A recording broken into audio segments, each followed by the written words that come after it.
Thank you for joining us once again for our monthly astrology for each sign. I would like to personally thank everyone for your comments, likes, shares, and subscribes, and for the support you have shown to this channel. It is greatly appreciated. This month is a very special month, one I like to call eclipse season. We have 2 eclipses taking place this month. Eclipses are the equivalent of a full moon times 3 happening all at once. So you can imagine how intense this energy is around this time. Eclipses are a transformational time. It eclipses something out of your life only to bring in something of equal or greater value in another part of your life. You can expect surprising changes around this time. Now, to backtrack a little bit, if you listen to my videos from last month, I briefly went over our planet Venus going retrograde as of July 25th. Venus is the planet of love, beauty, and money. During a Venus retrograde, it is generally not a good time to start anything new involving anything that this planet governs, or it could possibly appear different to you when this transit is over. Now, Venus will finally go direct on September 6th, although its shadow period will not end until October 9th. The shadow period is the time prior to and post of a transit in which these energies can still be felt, or in other words, you could possibly see and feel some lingering remnants from this transit.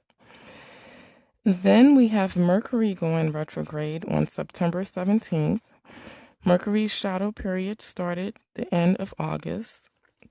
This planet, Mercury, rules communication, transportation, contracts, and etc. So this will generally not be a good time to initiate any new dealings with anything governed by this planet. Be sure to double check all correspondences. And if you absolutely have to sign a new contract, be sure to read thoroughly, as there could be a higher potential for hidden clauses or things of that nature.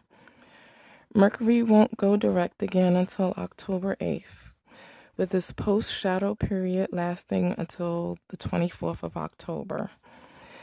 Now we'll move on to the eclipses happening this month. Our first eclipse will take place on September 13th. It will be a solar eclipse taking place in the sign of Virgo. Solar eclipses happen on the new moon and signifies the opening of a new chapter. You could very well experience this in the area of all things Virgo, which is health, diet, work, nutrition, etc. As a general note, please keep in mind that things that take place during the eclipse time is not changeable, or I should say non-negotiable.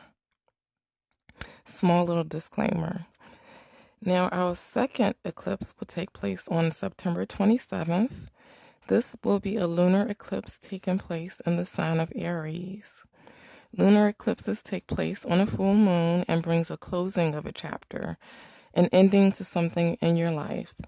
This is happening in the sign of Aries, so you may experience an aspect of self or quote-unquote me that is coming to a close. It is extremely important to be very flexible this month to navigate these energies, as they could have the possibility of ushering in sudden changes into your life.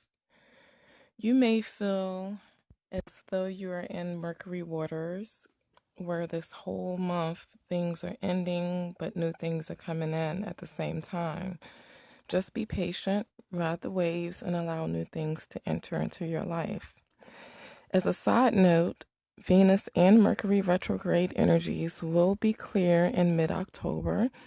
This is your green light to initiate new things. Now, these energies will affect each sign differently. Here's how it will affect your sign. For the sign of Gemini, you will experience these energies taking place in your 11th house of groups, organizations, and teams. Energy will be closing out in this area. Some of you, which is my mid to latter degree Geminis, will experience this in your 10th house, which is the house of work and career. You will experience an opening in your fifth house of pleasure, personal expression, children, and creativity. For my latter degree Geminis, you will experience this in your fourth house, which is the house of home.